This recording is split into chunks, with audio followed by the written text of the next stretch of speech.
Beredar video yang menunjukkan pasukan bersenjata Amerika Serikat dan Romania melakukan latihan militer tempur bersama. Latihan itu disebut Justice Eagle saat krisis di Ukraina terus berlanjut. Penyelenggara mengatakan latihan 2 tahunan itu tidak terkait dengan konflik yang sedang berlangsung di Ukraina, tetangga timur Rumania. Untuk diketahui, Amerika Serikat dan Romania adalah anggota aliansi NATO. Itu tidak memiliki kesamaan dengan seluruh konteks yang kita hadapi saat ini di wilayah ini.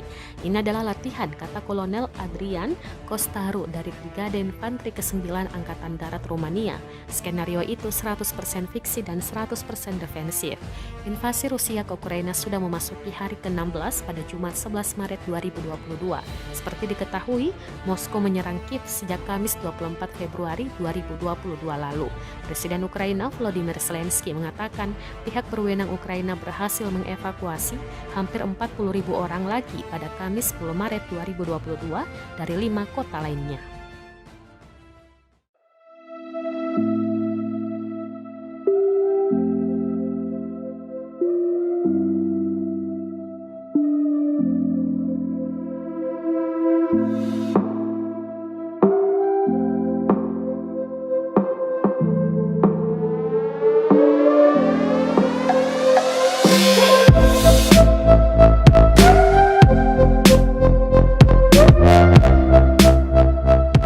Terima kasih sudah nonton.